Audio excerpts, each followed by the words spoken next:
ધાંગ્રધામાં મૈત્રી ગાંધી આયોજિત સમર કેમ્પના સુંદર આયોજનને વાલીઓએ વધાવ્યું. ધાંગ્રધામાં મૈત્રી ગાંધી આયોજિત સમર કેમ્પના સુંદર આયોજનને વાલીઓએ વધાવ્યું. ધાંગ્રધા શહેરમાં વાણિયાશેરી વિસ્તારમાં દીકરીની જોડી અલ્પાબેન ગાંધી અને જાણીતા યુવા કોરિયોગ્રાફર મૈત્રી ગાંધી દ્વારા ઉમદા 10 દિવસીય સમર કેમ્પનું સફળ આયોજન પાર પાડવામાં આવ્યું હતું, જેને વિદ્યાર્થીઓના વાલીઓએ ખૂબ જ આવકાર્યું હતું. આજના યુગમાં બાળકો નિર્દોષ આનંદથી અડગો બનતો જાય છે, એમાંય ખાસ કરી વેકેશન દરમિયાન તેના નવરાશના સમયમાં સતત મોબાઈલ કે કુસંગતમાં આવી અને તેની દિશા બદલીને ભટકી શકે છે. ત્યારે ધાંગ્રધાના મૈત્રી ગાંધી દ્વારા ઉનાળાઉ વેકેશનમાં બાળકોને સ્પોર્ટ્સ, હેન્ડીક્રાફ્ટ, યોગા, ડાન્સ, પ્રવાસ, પોઝિટિવ એટીટ્યુડ અને પ્રમોદ આપતી રમતો સાથે જોડાતા સમર કેમ્પનું ગત વર્ષની માફક આ વર્ષે પણ આયોજન હાથ ધર્યું હતું.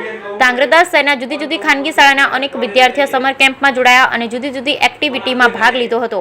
ત્યારે અલગ અલગ પરફોર્મન્સમાં રેન્ક લાવનાર વિદ્યાર્થીનીને સ્પેશિયલ ઇનામ આપવામાં આવ્યા. તેમજ સમર કેમ્પમાં ભાગ લેનાર દરેક બાળકને સન્માનિત સર્ટિફિકેટ સાથે ગિફ્ટ આપી સન્માન કરવામાં આવ્યું. આ તકે સમર કેમ્પના છેલ્લા દિવસે બાળકના વાલીઓની ઉપસ્થિતિમાં કેક કાપી ઇનામ અને સર્ટિફિકેટ વાલીઓની હાજરીમાં જ કરવામાં આવ્યું. સમર કેમ્પમાં વિદ્યાર્થીઓના વાલીઓને પોતાનું બાળક સકારાત્મક અભિગમ સાથે પોતાના પાયાના જીવનમાં સારી પ્રવૃત્તિઓમાં ભાગ લઈ સારી રીતે વેકેશન પાર કરી શકે તે બદલ વાલીઓએ પણ સમર કેમ્પને દિલથી આવકાર્યું.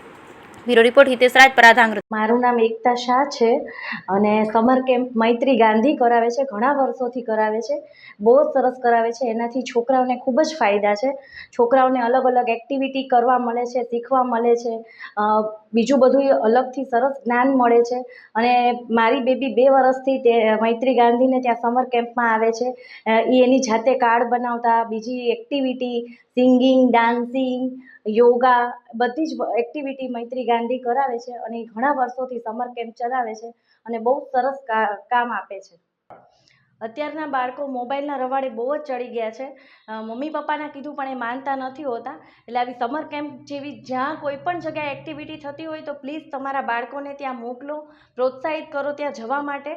તો એ મોબાઈલમાંથી એ છૂટશે, બહાર નીકળશે અને સમર કેમ્પમાં જોડાશે ને ઘણી બધી નવી એક્ટિવિટી શીખશે અને ઘરે પેરેન્ટ્સને પણ એ શીખડાવશે. નામ નેન્સી શાહ છે. મૈત્રી દીદી 2-3 વર્ષથી સમર કેમ્પ કરાવે છે. હું 2-3 વર્ષથી સમર કેમ્પમાં જાઉં છું. એ બહુ બધી એક્ટિવિટીઝ જેમ કે dance, art and craft, drawing, બહુ બધી એક્ટિવિટીઝ કરાવે છે. આ વખતે દર વખતે એ લોકો પિકનિક, પાર્ટી બધું ઓર્ગેનાઇઝ કરે છે. અને આ વખતે મૈત્રી દીદી ત્રિમંદિર લઈ ગયા હતા. ત્યાં બહુ બધી ગેમ્સ રમાડી, બહુ બધી અમે મસ્તી કરી અને પછી આ વખતે મેં પાર્ટી પણ ઓર્ગેનાઇઝ કરી હતી. એમાં પણ બહુ બધી ગેમ્સ રમાડી, અમે બહુ બધી મસ્તી કરી અને બહુ જ મજા આવી. બધા બાળકોને નવા નવા ફ્રેન્ડ્સ મળે છે. બધા પેરેન્ટ્સને નવા એકબીજા સાથે મતલબ બધા મળી શકે છે અને જે બાળકો જે બધા શરમાતા હોય છે એ એકબીજાને જોઈને બધું શીખી શકે છે, નવી એક્ટિવિટીઝ ને બધું શીખી શકે છે. મારું નામ મૈત્રી ગાંધી છે. બેઝિકલી હું કોરિયોગ્રાફર છું, પણ લાસ્ટ યર બી મેં જ્યારે સમર કેમ્પ કરાવ્યો ત્યારે ઘણા બધા છોકરાઓએ પાર્ટિસિપેટ કર્યું હતું. એ જ રીતે આ વખતે પણ મેં સમર કેમ્પ કરાવ્યો હતો. એમાં ઘણી બધી મેં એક્ટિવિટીઝ કરાવેલી છે, જેમ કે ક્રાફ્ટિંગ છે, ડ્રોઈંગ છે, ડાન્સ છે, ગરબા છે, પ્લસ ગેમ્સ છે. અમે લોકો પિકનિક કરવા ગયા ત્યારે છોકરાઓને ગેમ્સ બી રમાડી હતી. ત્યાં ત્રિમંદિર મેં ગેમ્સ રમાડી ત્યારે પેરેન્ટ્સને બી ગેમ રમાડી હતી. પછી અમે લોકોએ પાર્ટી કરી હતી, જેમાં મેં છોકરાઓને નવી ગેમ્સ રમાડી, પેરેન્ટ્સને બી ગેમ્સ રમાડી, અલગ અલગ છોકરાઓને એક્ટિવિટીઝ કરાવીને ગિફ્ટ પણ આપી છે, સર્ટિફિકેટ પણ આપ્યા છે. અને આ પરથી એવું માની શકાય કે છોકરાઓનું વેકેશનનો જે ટાઈમ છે એમાં કંઈક એ લોકો નવું શીખે અને કંઈ નવું જાણે, બસ એ જ આશયથી મેં સમર કેમ્પ કરાવ્યો હતો.